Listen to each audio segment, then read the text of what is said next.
So money has been a very... On the menu today at Sarah's Soju Cafe is milk tea, so grab your mugs and let's chat about money and finances in adulthood. Welcome back, Soju Shotties, to another episode of Soju with Sarah. I'm your host, Sarah, and half of the equation, actually. And I'm James. I'm the extra voluptuous, handsome other half of the podcast. Wait, what am I then? You're voluptuous, but I'm the extra one. Oh, Yeah. okay. Yep. Well, anyways, welcome back to another episode. Today's a meaningful episode in many ways. First of all, we're going to be talking about finances and money and our relationship to it, money rules that they don't really teach you about for entering your 20s. But also today is going to be the last episode that we do on this podcast. Ever. No, just kidding. Just kidding. In this apartment. This actually isn't an apartment. It's just a set that we film in. Whoa. Whoa. We actually live in a mansion in New York. And this is just a humble set that we visit just for the episode filming. So. James is joking, by the way. This is joking. This apartment has become so cluttered throughout the years with our random things, but now podcasting equipment. I posted this photo today, actually, of me on set, and it was like a selfie of me, but then if you turn the camera, it was just all our laundry because I was facing the laundry when I was filming. Maybe we can throw the photo on the screen if you're watching the video. Yeah, go check out the Instagram too. But yeah, we are moving. And so this is the very last episode that we're filming in this apartment, which is very sad because this apartment holds many memories for us and is also the birthing place of Soju with Sarah. And it's been the last 6 months of filming in our living room. There are a lot of firsts that we had in this apartment, including our first time living together, our first cat together. Oh, yeah. We kissed for the first time in this apartment.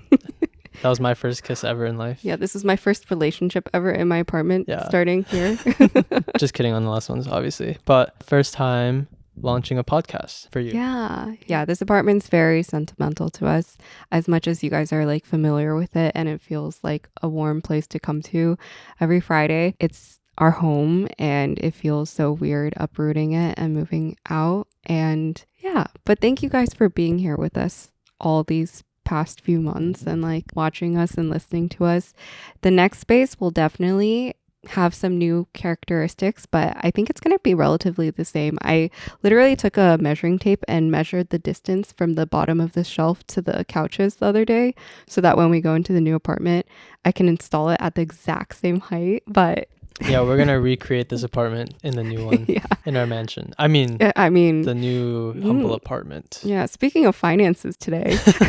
But yeah, we have a lot of like sweet sappy things that we'll probably get into later during intermission. Maybe you and Ari, our editor, can throw up a Sarah McLachlan "In the Arms of an Angel" montage of us in this space. Oh yeah, all the episodes in commemoration, and then we can say 2022 to 2024 RIP. In the arms of an angel. I don't know what she says after that. That's a great like financial pocket that some musicians hit, is like that one hero song that they have. Speaking of finances, it's so that's true. like hers. Obviously Mariah Carey's a legend and she's made a lot of money off other songs, but the Christmas song, that's like her big money maker. Oh yeah. And I was watching this last week tonight episode about Lee Greenwood. He did God Bless the USA. That's like his one hero song, and he's made a lot of money off of it. Oh, really? I feel like some musicians just find that one song and they like milk the shit out of it. Would you rather be a musician that has found that one song and has made a lot of money off of that, but has not had a very long, sustainable career? Not saying that these artists especially Mariah Carey, yeah. But Mariah's been relevant, you know? No, that's what I'm saying, yeah. Or would you rather be a relevant artist that hasn't had that one long-lasting legacy song, but just is like mainstream popular in the moment? Oh, obviously I'd want that one, yeah. Really? Yeah, I'd rather not have money and be cool really? than have money and not be cool. Well, that's an episode in itself. Yeah, no, I'm kind of kidding. I don't really know. What would you be? I think I would want to be the God Bless the USA guy, or would you rather be like, I don't want to call out any artist. Some artist here who is not a hit song maker, but decent following. I think I would want to be the legacy artist, because if I can hit the jackpot with one song and then retire, I think that'd be a pretty good life. But I think the scenario is that you will never do it. I'm never going to be a mainstream artist is what you're saying? Yes. Wow, you really undermine me. Oh yes, also drinks of the day. As do we have the duplicates of Ryan here. We have baby Ryan. Also known as Brian. Brian. And then big Ryan. Also known as Brian. Yes, to the two Brians. What are our drinks today? Our drinks today are milk tea, which we got at our favorite grocery store, the only grocery store that is really close to us. But it has become a tradition for us to take long walks at night, going to the grocery store, getting some groceries and walking back. So I think that's something I'm going to miss. But one of the things we love at that grocery store is this milk tea. It's a brown sugar tea, milk tea from a can. Oh yeah, it's canned It's actually boba. pretty good. Yeah. And the jelly's not actually like chewy. It's just more, I don't know how to describe it. It's not crunchy. It's like Spongy a little bit. Yeah. It's pretty good though. But the straws on this are a little long, so I didn't want to put it into our soju mugs because the soju mugs are kind of small. So they're behind it to give the illusion that they're in the mugs. Illusion. But we have water in the soju mugs. Should we try it? Yes. Cheers. That hits. That's good. It's good. It is good. So money has come up a lot in our podcast episodes in passing, and I feel like a lot of you guys are always curious about money related topics. So in the spirit of all that, today we're talking about money and adulthood, our relationship to it, how to create healthy habits with money, and just all the interpersonal things about money. And when thinking about this topic, I think there's two sides of money. It's the interpersonal. There's two sides to the coin. Oh, that's a good one. There's two sides to the coin. One side is the interpersonal part about our relationship with finances in the middle of social life, in the middle of family life. And then there's this other side of the coin, which is just more practical advice. And originally I thought we were going to talk about the practical advice, but I feel like it's really important to dive deep into the interpersonal side of money. So the psychology of money, the Yeah. social relationship aspect of money, the taboo-ness of money to talk about. It's a lot to dig into. There is. And so this will probably be a 2-part episode. So before we dive into the very deep interpersonal stuff, I have a very spicy question for you, which is how much do you save in a month? How much do I save versus spend in a month? For me, the question of how much I spend versus save, I used to budget a lot more in terms of like strict financial targets for what I saved. I don't do that as much anymore, but I will say for like paychecks and stuff like that, I first make sure I'm maximizing out my 401k. And then after that, I try to put a little more into like this like cash savings. Yeah. But after that, it's like goes into rent and all that. And I think I probably end up saving about 40% of the take home pay. And then the rest goes to like expenses. Yeah. But that savings includes like 401k stuff, retirement stuff. I noticed when people talk about saving online, they often take out the 401k and they're like, my 200k salary actually only nets me this much per month, and everyone's like, what the heck, that's so little. Oh yeah. But then they leave out the fact that they're putting their retirement savings as like as an expense. Yep. So then they're like, I spend 4k on my retirement savings, and then it's like I only have 1,000 left over after that. It's like that's because you put all that money into retirement. Oh yeah, I get triggered when I see TikToks where people are like, here's how I spent $14,000 this month, and then a good chunk of that is throwing it into retirement. I feel like retirement should be considered the amount that you're saving, right? Yeah, I mean, it's obviously different than like cash savings, but it is still savings for yourself. So anyways, so yeah, to put it long story short, I think my target is usually about 40% of my take home. Okay, Yeah. gotcha. What about you? How much do you save per month? I think I've never actually done the exact calculation because on the topic of budgeting, I think you're much better at budgeting than I am in terms of thinking about where you're putting the money. I think because I don't spend that much on a whole, I don't budget, and most of my expenses go to like rent, utilities, life stuff, eating out. I honestly think eating is probably the biggest expense that I have on a monthly basis. I think I save anywhere from 60 to 70% of my income That's really good. before taxes though. And then taxes knock out like Wait, half before of that. taxes? Hmm? How do you save it before taxes? Wait a second. 60-70% of your money before taxes is even more than after taxes. Wait. Which is why I said post-tax income My is brain is 40% malfunctioning. Yeah, sorry, post-taxes. Oh, okay. Yeah, 60 to 70% post-taxes. Yeah. Which is still really good. I actually go to the IRS and directly ask for my money back first and then take my money out and then give it back to them. So you save it pre-tax and then you give it back. Yeah, that's what pre-tax saving is, right? I think so. I've been doing it incorrectly. Yeah, I don't know what you're doing. Terrible joke. No one's going to get this. Okay. I think the first topic that I wanted to talk about was our relationship with money currently versus in the past as children. I think that is a good starting point. For you, what is your attitude towards money now? And then has that changed since you were a kid? I think a lot has changed and there's several reasons. So in previous episodes, we've kind of talked about our upbringing a little bit in full, but if you're listening to this and you're new to the podcast, James and I connected in college because we both came from low income backgrounds and there's a spectrum to low income. I think a lot of children of immigrants probably experience this, but both of our parents worked blue collar jobs and manual labor jobs essentially. And I think a big challenge growing up was just that money was scarce, and scarce can mean different things for different people. But for me, it was always the root problem in our household, the root source of arguments, the root reason why, we couldn't do things, and the reason why I would compare myself a lot to other people in terms of seeing what they had and what I didn't have. And I think as a child too, there's this dynamic of like money being the solution to everything, but also money being very unattainable. And I think maybe some of you guys can relate to me, but growing up, my parents would always just drive this mentality that you have to have money in order to have a comfortable, happy life. And nowadays, because I do work a corporate job and a well-paying corporate job because I'm an engineer, my mindset towards money has shifted a little bit in the sense that I see it more as a tool.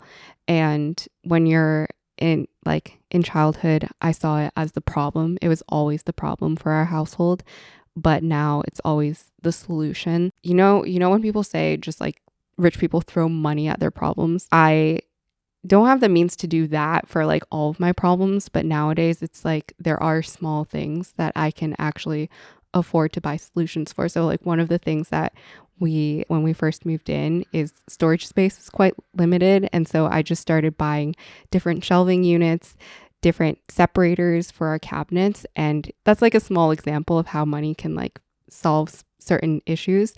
But I think it's more of a tool nowadays than it used to be for me. Like it used to drive so much scarcity mindset into my life, and it used to be something that I was fearful of and something that dictated every part of my life and my family's life. And it's weird being on the opposite end nowadays where I can actually use it more the way that I think money should be intended for. Yeah, I think that's really interesting. I think when you're talking about that, it brought up the saying money doesn't buy happiness. It kind of does buy happiness in a way. I mean, in a way, it buys you more support for the happiness. It like lays the groundwork. You need specific things with money before you can even think about happiness, in my opinion. Yeah. If you're starving for hunger or you don't have a house over you, like how can you even start to think about like what's fulfilling to you? What does life success mean? Whatever. If you don't have the basics, so like obviously you need money to even start thinking about, I think, being happy. Yeah, that's why I don't like when people say money doesn't buy happiness, because objectively, if you're lacking like basic necessities and things that would create a supportive, comfortable life for you, then clearly money does hold some value in terms of happiness. I think I agree with the fact that there's a threshold, like there's a certain amount of money where comfort now doesn't surpass, joy and like life and other things like that. But I've always thought that saying is a little bit false. I think it's like a privileged thing in that once you have the money, then you can be like, yeah, it doesn't buy me happiness because I have all these other problems, which, people do struggle with too. Yeah. It buys you comfort up until the extreme joy and happiness bar. Then it's on you. Then it's like, you need to figure it out, And I think one thing I want to say before we get too much into this topic is like money is a touchy subject because everyone experiences money in different ways. It's a unique experience that everyone has with money and learning how to navigate it, and whether that relationship is healthy or not healthy. I think it's always a little bit taboo to talk about money, but the reason that we wanted to share is I feel like it comes up constantly in our podcast episodes, and we do try to like stray away from it, from talking about it too much, because it might trigger some people and it might be just maybe off-putting conversation. But I also think there's a lot of value in talking about money, because it's one of those subjects that I feel like people shy away from a lot in society too. And I hope this is just like an honest, genuine conversation about what money and our experiences with money looks like throughout the years, and what we've kind of learned about money's role in our lives and like other people's lives and our relationships with people too. And then I guess on the topic of disclaimers, because we're sharing just so many disclaimers now, James and I are very privileged nowadays to have well-paying jobs and to be working and being able to afford a comfortable life. And so everything we wanted to talk about is both in relation to our experiences growing up as it is in relation to our experience now, and the progression of like life as we've started to earn more money and make more money and have jobs and actually be able to fund things like travel and life and hobbies. And so I think that's also an important nuance to call out. I never know how to approach these disclaimers, because I think as much as like we know it, it is important to mention that we're aware that we are in good positions right now. Might I add, that was kind of the point of our parents coming to the States, right? From China and Korea.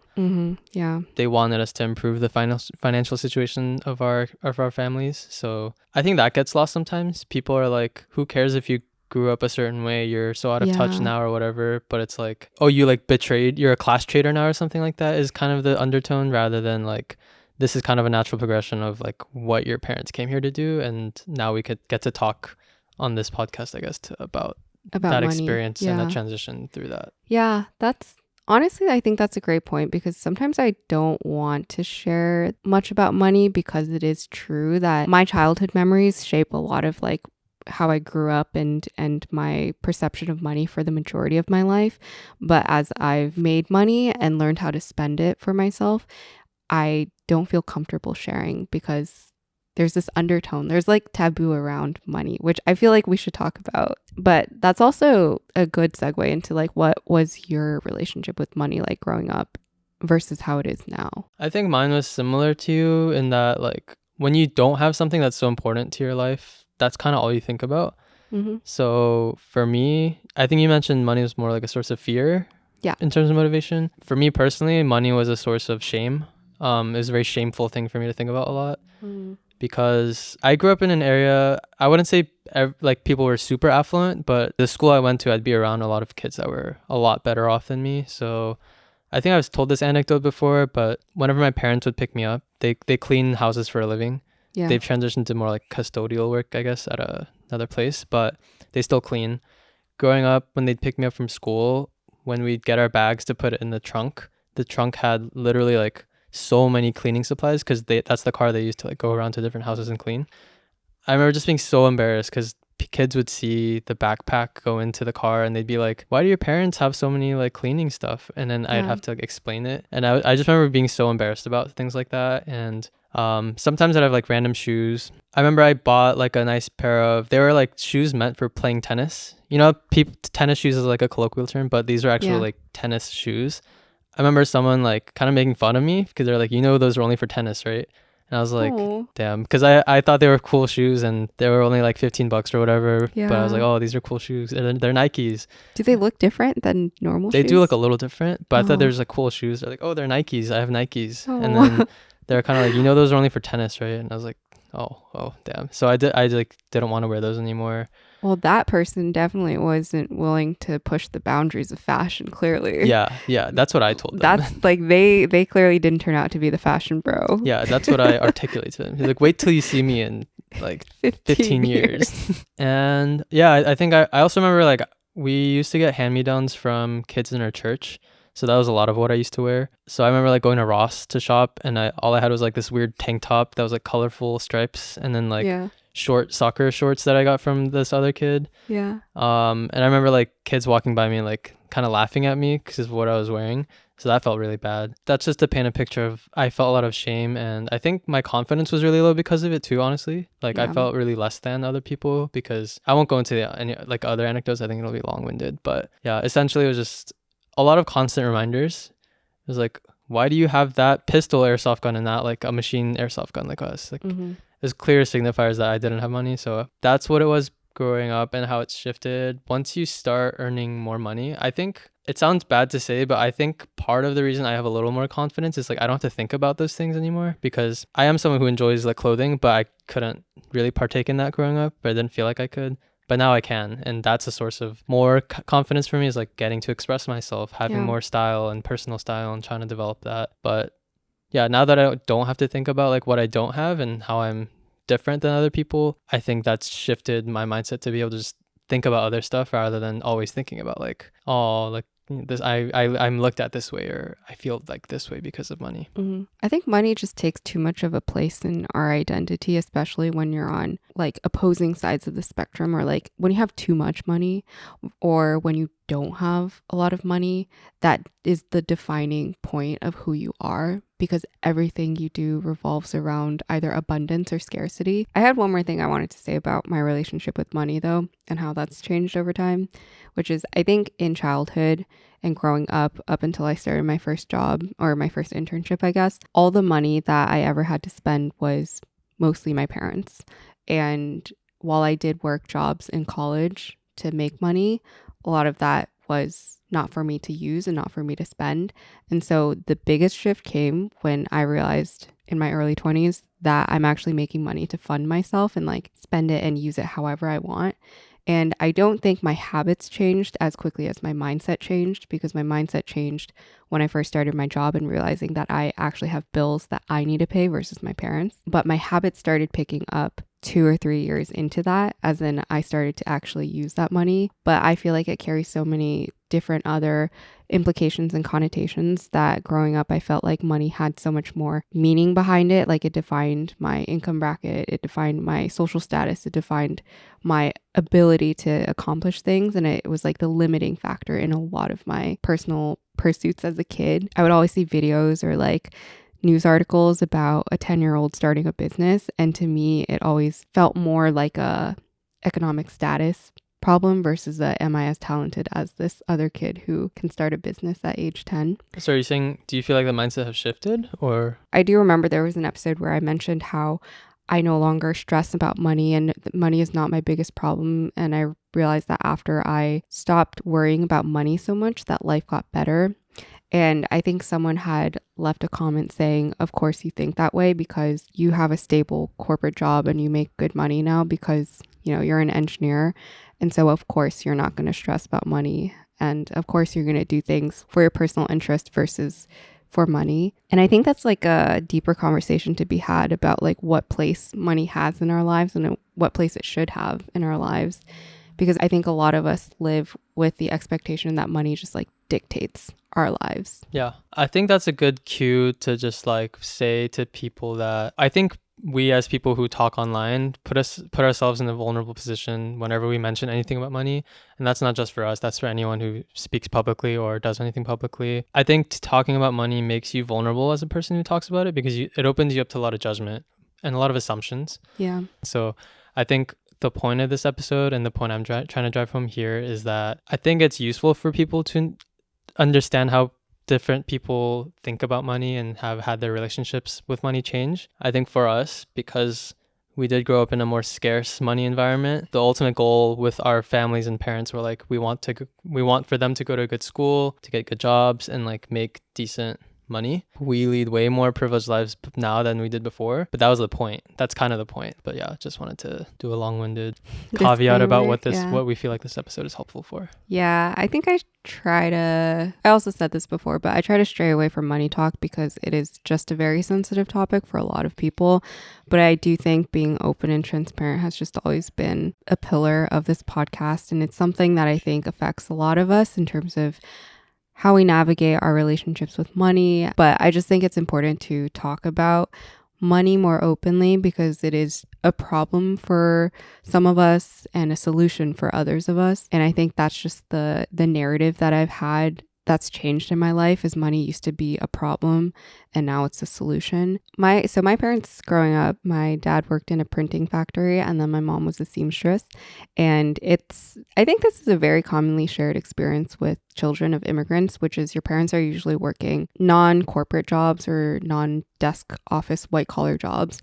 And so you kind of see your parents go through like periods of manual labor and manual work, and they caution you against having to have a future where you need your body to survive. And I think this is probably a common point across a lot of immigrant families and children of immigrant parents, which is money had always been the source of conversation. Like anything that was going wrong in life was either because of money or could not be solved because we didn't have money.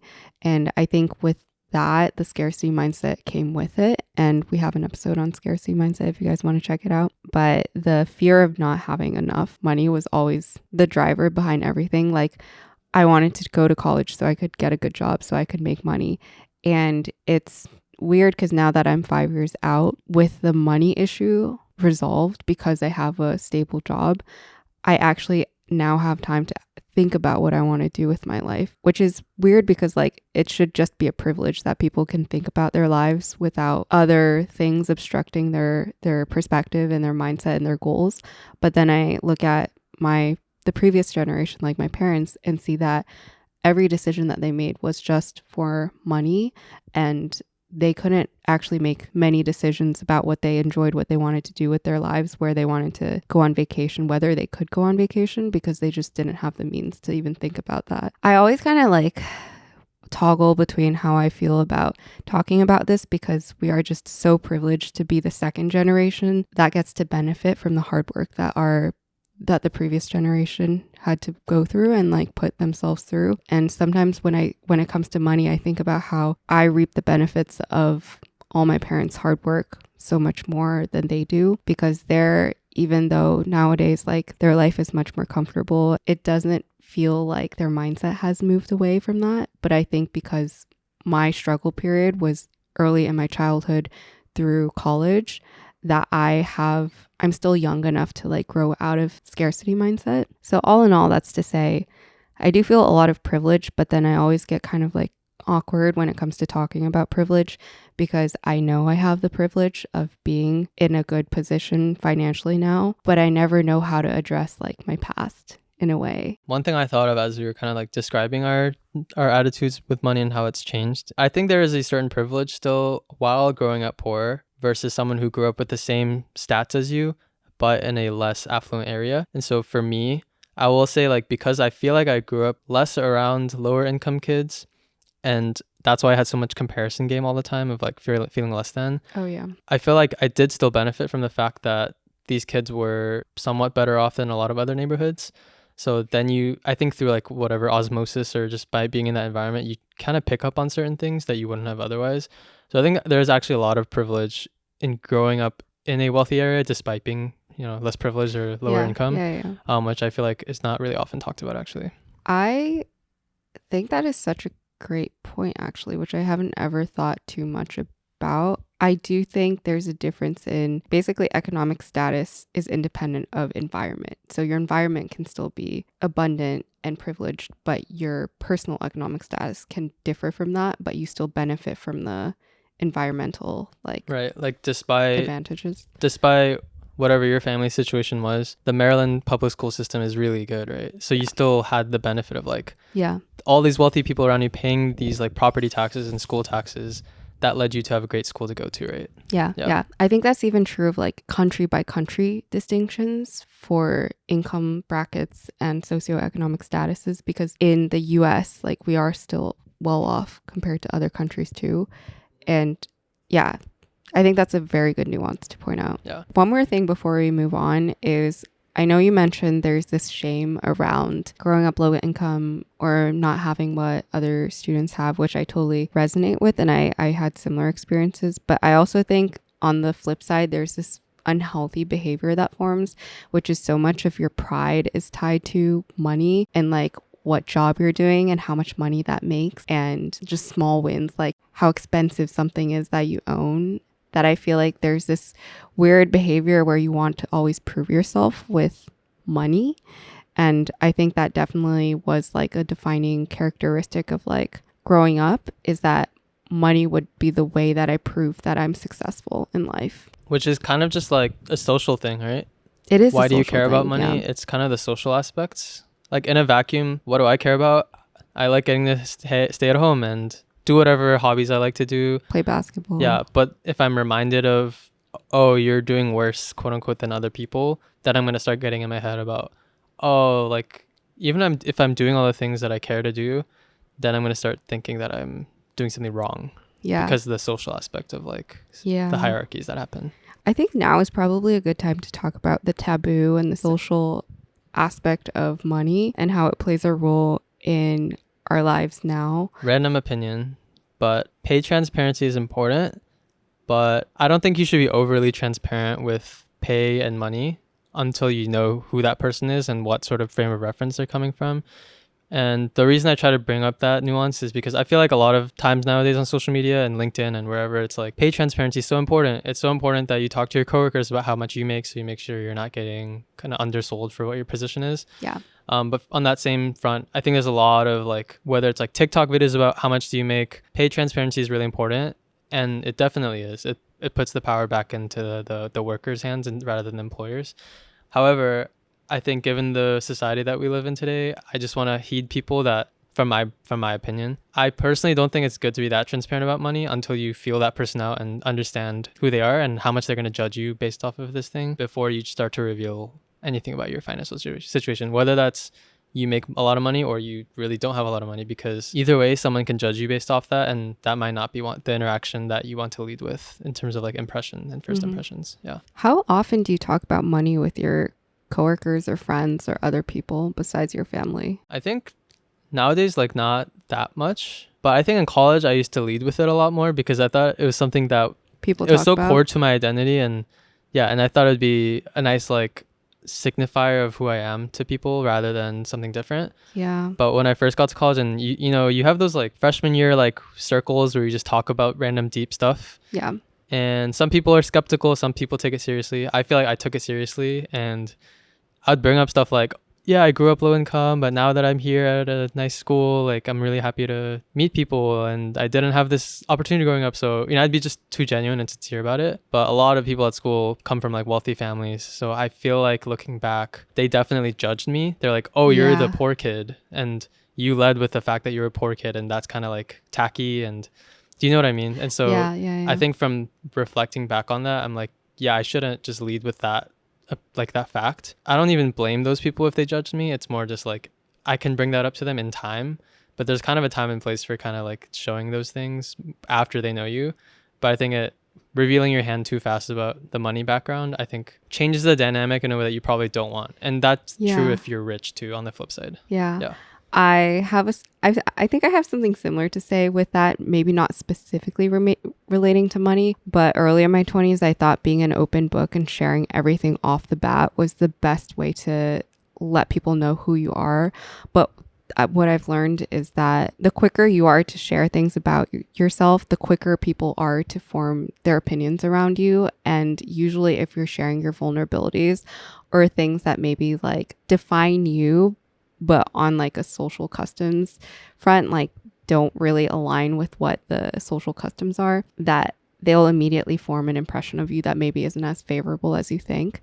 Because I used to do the same thing. I just think like the immigrant child struggle is so core to my identity that anytime I met someone, I would like put it out as a feeler too, to see if anyone related to me. And that's how I also would know if someone had a common shared experience that I could talk to them about. But I've learned in adulthood that people are quick to not want to befriend you or not want to get to know you if you lead with, I'm struggling with something. Yeah. Even you don't like want to mental come off health. like struggle. Yeah. Even if I meet someone for the first time and they're like, how are you doing? And I'm like, honestly, not that great because I've been dealing with XYZ.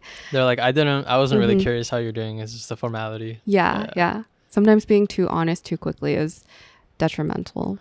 But I will say, observing you in social interactions, I think you've done a good job being vulnerable in the right way. I think there are... Thank you. Yeah, of course.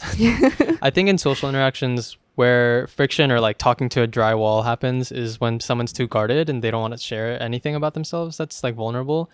I think that's just like not fun, and that's just not a good representation of like who that person is. Yeah. And I do that a lot too.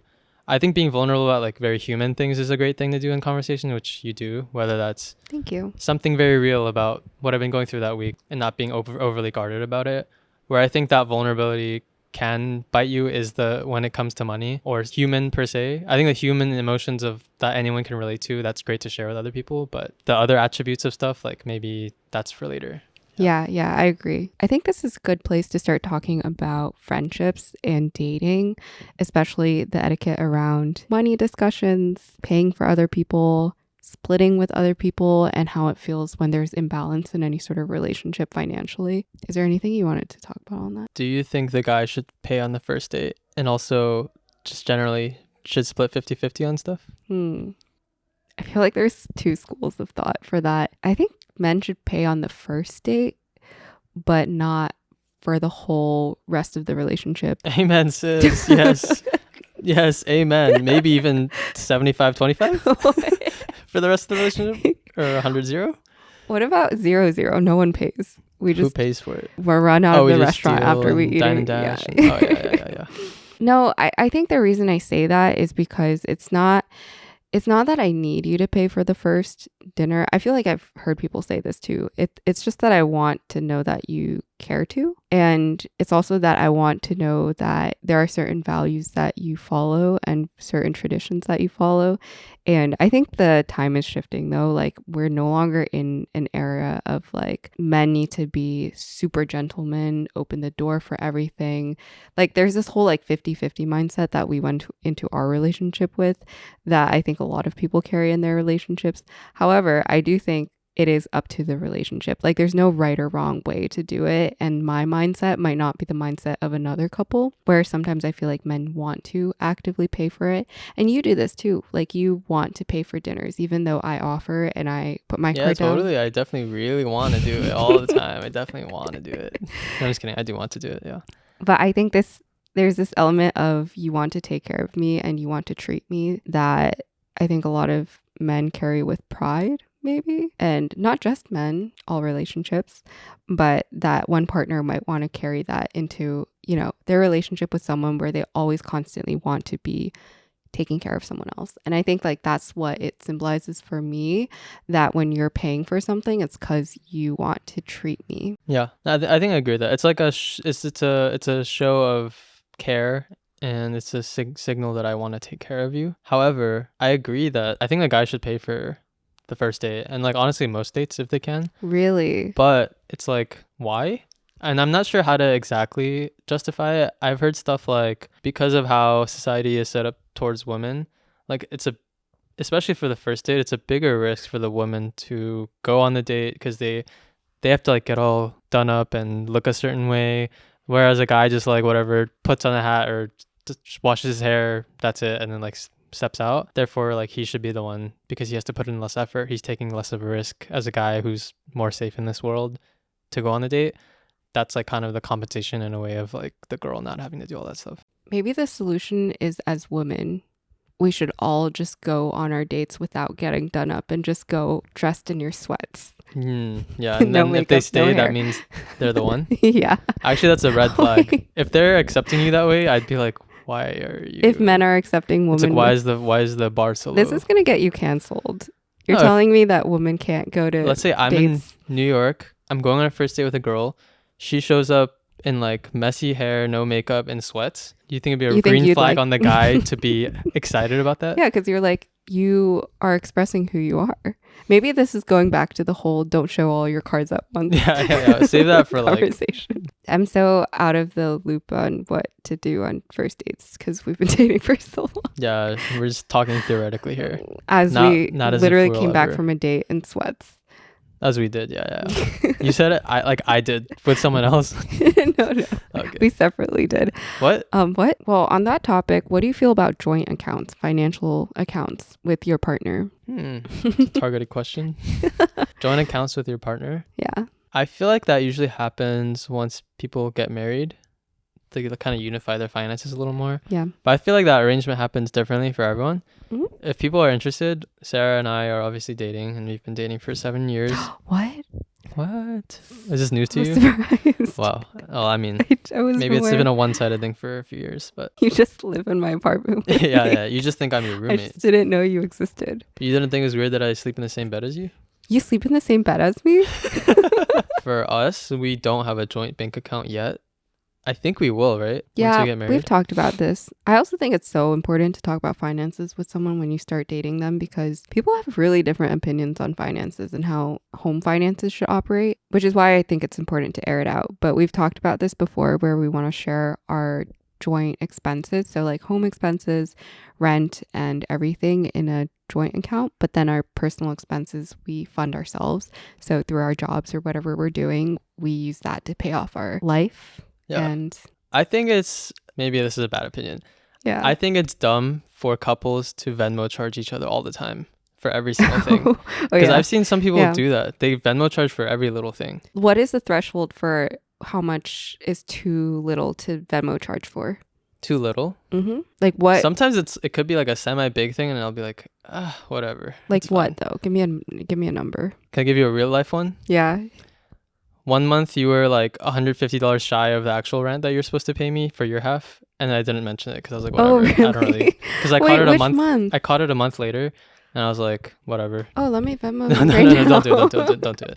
But that was like a month after. I was like, I feel like a cheapskate, and I would rather just, like, we're such a unit that it's like, yeah, my money's your money in a way. So I was like, why would I ask her for more there? Here's like, I don't want to like nickel and dime, you know. Here's my nuance with what you're saying. I think it depends on what stage of the relationship you're in. So obviously when you're a unit and you formed a life together, I think penny pinching and asking for Venmo charges is a lot. But I think when you're first starting off, and let's say you're fronting $150 for someone to, like, I don't know, go to a concert or like enjoy something, or like they asked to borrow money but then they didn't pay you back, I think I would think about it a few times. Yeah, I know, that's definitely true. It's just because we've been dating for so long. If this was like a year in, I'd be like, yeah, Venmo charge, bitch. Yeah, you would. Would you call me a bitch? No. I think we charge each other on like the big things. There's some numbers that it's like, I can't ignore this. Like, it's a big dent, but otherwise, if we can like relatively comfortably afford it, I don't really feel a need to ever try to charge you for it. I also think there's some alignment we have on money in terms of we both have a running internal mental note of like who's spending more and how, when we should pitch in. So like if you've been spending a lot on like our dates and different things like that, then I would want to like return the favor in a way. Yeah, and I think this is only achievable when both of you feel like you have enough finances that you're not like always thinking about budgeting. But if you're like money's tight, then it's a lot harder to think this way as a couple, which is like totally fair. But at that point, then you need to like talk more about like, what am I able to spend versus what are you able to spend. I know a lot of couples do different arrangements. If one partner makes a lot more than the other and they want to have a comfortable living situation, the partner might pay like 70% of rent rather than 50%, you know. So it's different for everyone. But for us, I think because we're still at a point in life where, I mean, if you look at our apartment, it's like nice, but it's really small and it's not like anything luxurious. So we still split that like 50-50, you know. But maybe things change in like 5 years. Who knows, right? Yeah. I think life circumstance is so important, because one of my friends lost her job. And when that happened, her boyfriend pitched in to start paying majority of the rent. I feel like those are very reasonable circumstances where there's imbalance because of life circumstance. And a lot of the framework that we have for our relationship is that we do have double income and that we can split things. But then when it's not feasible or it doesn't make sense, there's other solutions and other splits that I think are reasonable like solutions to that. Yeah. What's it called? It's called like Dutch pay, right? What's Dutch pay? Dutch pay is just like, I'll get the next one, or, you know, you're not overly keeping a tally. It's just kind of, oh, you got mine, I'll get yours next time kind of thing. Why does that sound like a black market term? Dutch pay? Yeah, you're gonna Dutch pay me? It's like Apple Pay, but it's Dutch.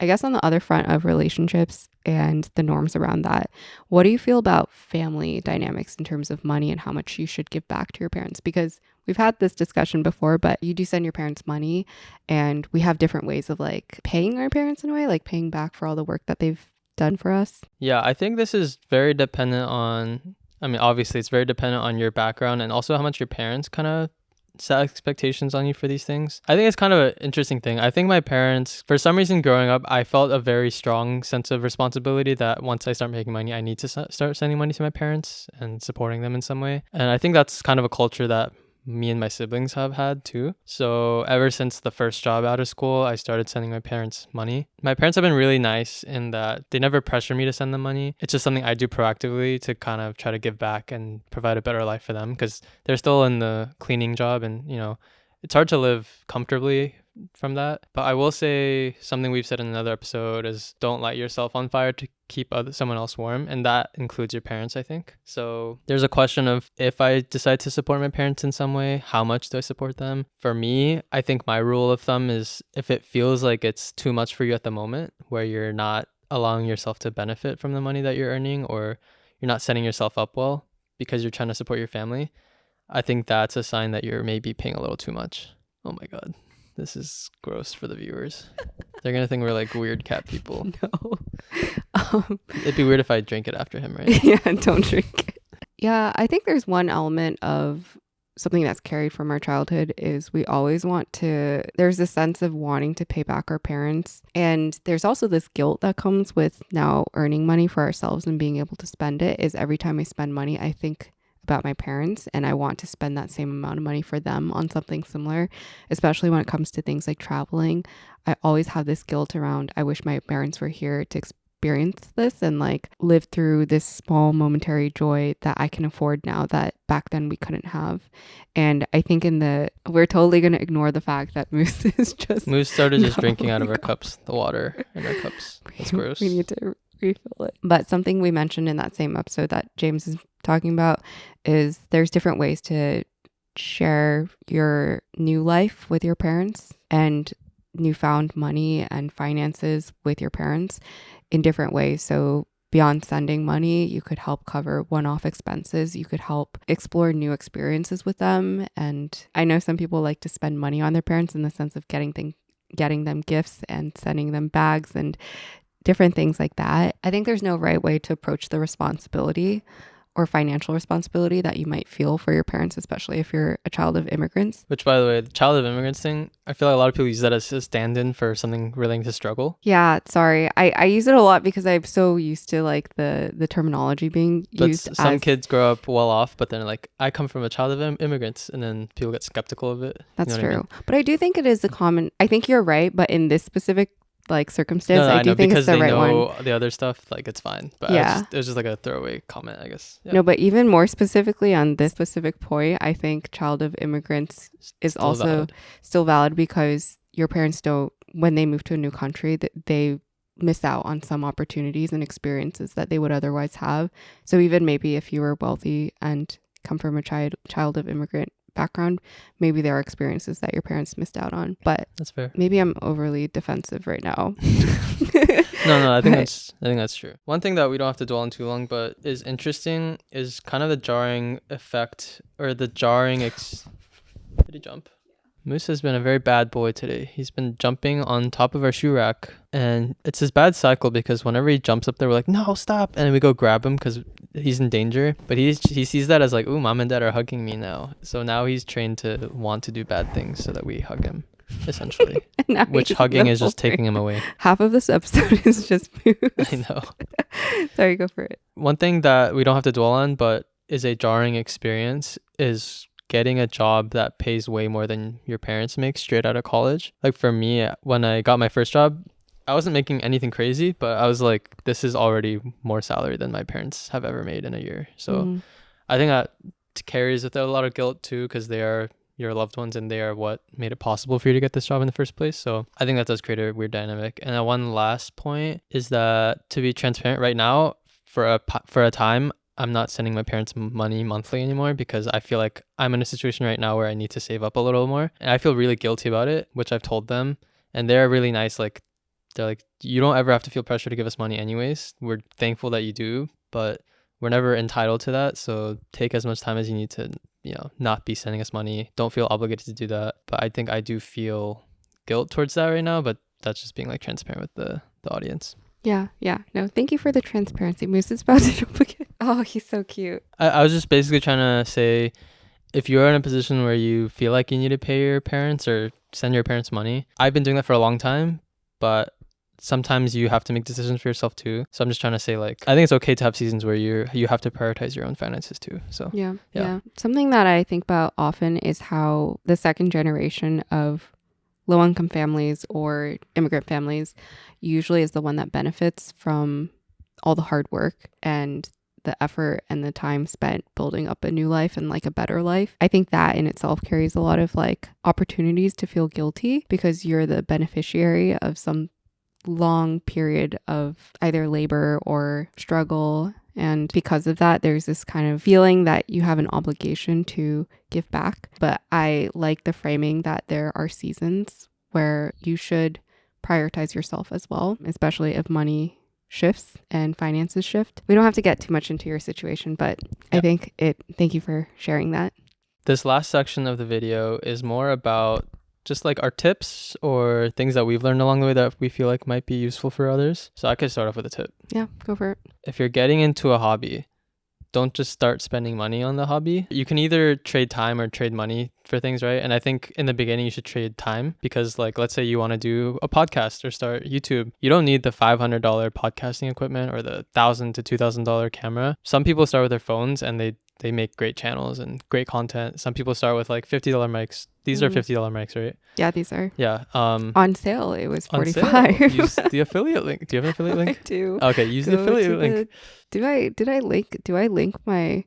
Oh, if you didn't, you do now. Okay. Because we'll put that in. Yeah, my tip is like whenever you're starting off with an interest or hobby, just put your time into it. Don't just throw money and get the best equipment or whatever.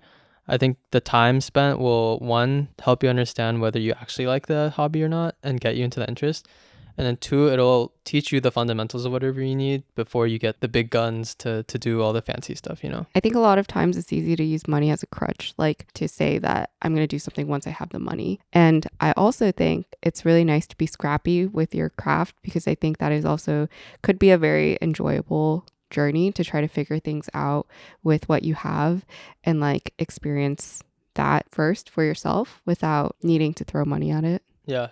There's always the example, Steve Lacy started off by plugging his guitar into his iPod and then he used like a free app to just like record music. And then that's how he released his singles that started going more popular. Yeah. Here's one. So I think it's like financial literacy is not talked about enough. And in my experience, the earlier you start learning about all the financial related tips, accounts that you can put your money into, how you can invest and like properly put your money where it'll make you money. That is the smartest decision that you can do in your early 20s or your late 20s, 30s, like anytime, the earlier, the better. Like anything relating to money, I think the earlier you start thinking about it, the earlier it'll give you returns. And I think a part 2 to this episode one day that we should do is probably a more practical video on like what to actually do with your money, like finances 101. But yeah, I just wanted to say that. I think a lot of people don't prioritize saving enough. And especially like, you know, I like fashion, you like fashion. But I've noticed a lot of people who like fashion, I think they just go into credit card debt because they're trying to buy all the new stuff. They're trying to buy all the designer clothing because they like the clothing. Some people do it because it's like a status signal and they wanna look good to other people too. Yeah. There's a lot of people not like that as well, but still don't necessarily prioritize saving that to the extent that they should. But I think my rule of thumb is if there's something where it stresses you out too much to think about it because let's say you have like credit card debt or something and it's like really bad credit card debt, these are like really important things that you should ideally have some sort of handle on. For me, whenever I have something that I really don't want to think about and that's really important that I try to push off, that's a sign that I'm not doing a good job at it right now. And I think if you have something like that that's like money related, it's like best to tackle that early. And I don't know if this is like not concrete enough as advice, but yeah, I think saving and like not having a credit card debt is like super important. Yeah. I also think one other good tip is as you progress in life and hopefully start making more money in life and up level your lifestyle, don't let that be the reason you distance yourself from friends. It's really easy to use money to satisfy a lot of your needs and fill up your time and fill up your list of life experiences. And I think I see a lot of the times when people start making a lot of money, but then their friends are not at that point yet, that it drives like a wedge between people because they either are interested in eating at like really expensive restaurants now, have like a higher taste in things like what they're wearing and everything. And that just creates this sort of like weird unspoken rift between people. And it leads to friendship breakups sometimes. And it leads to weird dynamics between people. And I think money should never be at the forefront of any sort of relationship. It should never be like the driving force behind relationships, nor should it be the driving... Unless that's the point of it. Unless that's like the a point sugar of, baby whoa, thing. We haven't even talked about sugar baby relationship. Yeah, but no, I agree. Yeah.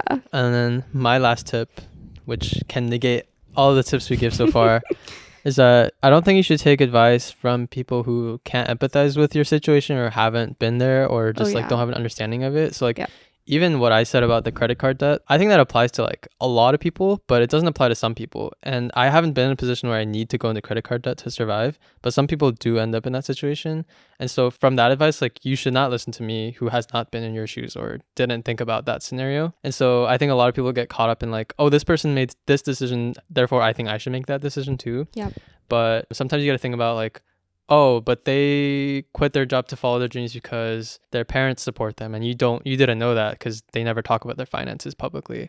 Yeah. Or that person spent many years building up their savings so they could do that, and that's what they're living off of. So there are a lot of very personalized custom situations that don't apply to you, and so I would caution anyone to take advice or follow the examples of people where you don't know all the facts about them and can't pick and choose what applies to you. Yeah, no, I think that is a really great point. And even this podcast episode, like we talk about money and everything with the framework of everything that we've experienced in life, but it doesn't apply to everyone, our experiences, and we don't have perspective on someone else and other financial situations. And so take everything with kind of a grain of salt. And I say this about people who have online courses about finances. They don't necessarily know what the right way to make money is. Don't put your credit card down. Don't go in debt to learn how to get out of debt. Yeah, but also credit cards are good if you know how to use them because of the rewards. Oh, yeah. I still need to learn how to hack credit cards. But by the time that we film part 2 to this episode, maybe I'll have learned. Yeah. That last caveat was like, when you give advice to a friend and then you're like, but IDK though, ha ha ha. Just in case your advice wasn't right, you give them your opinion and then you're like, but I don't know though. That's what you did. Yeah. We gave all the advice and we're like, but what do we know? All right. See you guys next time. All right, bye. Yeah, exactly. Yeah. Anyways, hopefully today was a good listen. I need to stop saying that. I say that every single episode. Hopefully you guys. Yeah, it's a great listen. Yeah. It's always a great listen. Okay. Well, I hope this was mildly helpful and a little bit introspective about money, our relationship with it, what role it should play in our lives. And let us know if you guys want us to talk about anything more practical next time. I definitely want to get into like where to put your money and like what you should do with it and like tips that we have for saving and keeping our money. Yeah. Also, I wanted to say thank you to people who comment on the videos. We really like seeing people comment their thoughts and engage with whatever we say. It helps me know that I'm not just talking into a void and hearing myself talk. And you say this every episode. Do I say that? Yeah. Okay, let me. But I do agree. What James is saying is correct. Okay. It's so easy to feel like you're just talking to laundry, and it's like really easy to forget that there are people behind the screen and that you guys actually listen to what we say, which is really kind to give us time in your day to like listen to us. So also, you guys are really funny. I really laugh out loud to a lot of the comments. So a lot of comedians out in this crowd here. Sometimes I sweat thinking about what to respond because I'm like, it has to be funny to respond to comments. You can't match the humor sometimes. It's most of the Sarah hotties doing the hard work there. What? Yeah. No, it's the Juicy J's. We're hot. Juicy J's are definitely funny. way funnier. Way funnier. I don't see. We'll concede the hotness. No offense to you guys, Juicy J's, but Juicy J's are funnier. It's that whole question of would you rather be hot or funny? It doesn't matter what we want. We are what we are, and Juicy J's are funny. Anyways, thank you guys for joining us this weekend. We'll see you next week in our new space. And keep on rocking in the free world and doot doodaloot doot. Doot doot. Bye. We'll see you next week. Bye. Bloopers. It's bloopers.